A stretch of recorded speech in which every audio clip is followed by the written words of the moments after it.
So guys, let's take a quick look at the Droid Turbo here.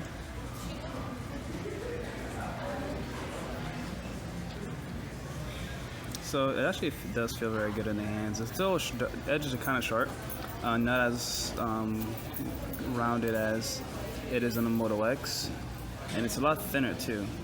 So definitely kept a thin profile with this one. I have not dropped it yet, but I'm tempted.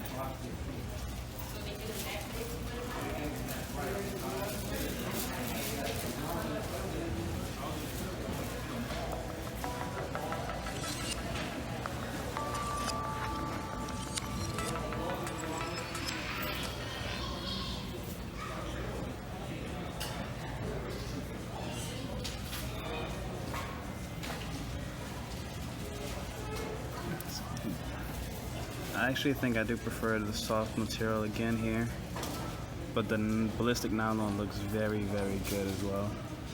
I've already started.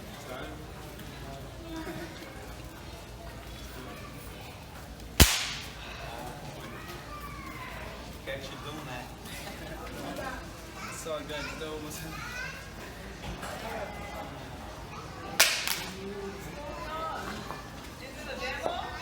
Nah, it's a phone that's not supposed to break it. Really? What phone is that? What?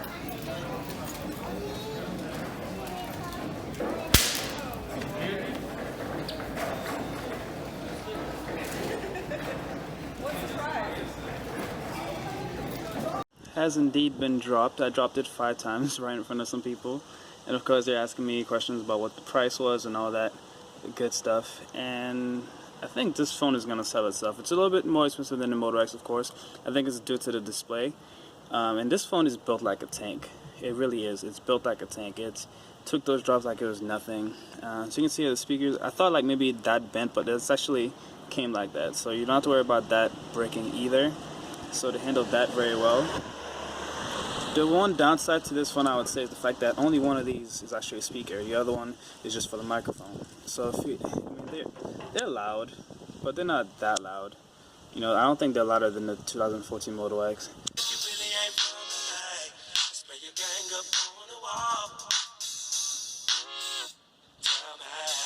But so far performance has been good and snappy. I've just been downloading a lot of my apps, just testing it out, and it feels pretty good in the hand. I don't think it feels as good as the Moto X, but it's a little bit easier to use just because it's a smaller screen, but it is a bit wider. So you got bigger bezels, as you can see here on the sides. Definitely bigger bezels. Camera is very, very good. It's same as the Moto X, but the Snapdragon 810 is going to give you a little bit better performance. So you're actually going to get slightly better pictures with the Turbo as you would opposed to the Moto X, but I don't think it's going to be that big of a difference, but it does take very nice pictures. I took a couple. I might I'll probably put them on the video, but it did pretty good. I'll add these to the video. But yeah, I'm very, very tempted, especially since they added Motor Maker to this phone. This material here is awesome, but the nylon, the ballistic nylon, looks awesome as well. So this video I'm recording with my Moto X. The earlier videos were with the 6P. I'm kind of disappointed at the video quality on the 6P just because the stabilization, like it just shakes. You make a little movement with your hand. It doesn't have to be like a big movement, and it kind of shakes. So that's the one downside.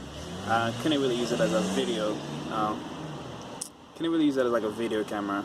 But I said the low light pictures on the 6P is really, really good. I'll have more camera samples for the 6P later on. And definitely will test this one out too.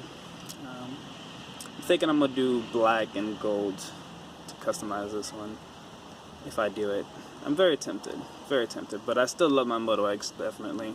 I think it's definitely the better design, but this screen doesn't shine. I mean, we dropped it. Let me show you here real quick. Not a single scratch. Now I'm actually just gonna walk around a little bit with the phone and just kind of show you how the stabilization works on the Moto X if you have any questions about that. So I'm kind of going over a couple of different phones right now. So this is me walking, and as you can tell, the camera is doing a very good job. You know, my hands are moving, but it's very, very stable. And then the last one, of course, so pricing. This is available, of course, at Verizon. You can customize it directly on Verizon's website, and it starts at $624. But actually, if you customize it, it's actually $1 more. So it's $27 a month for the 32 gigabyte and $31 a month for the 64 gigabyte. At Best Buy, so far, I've seen this model come into stores, and for some reason, they're selling it for $650. So it's a little bit more expensive. But if you're doing the device payment program, then it'll be the same price no matter where you go. So let me know what you guys think.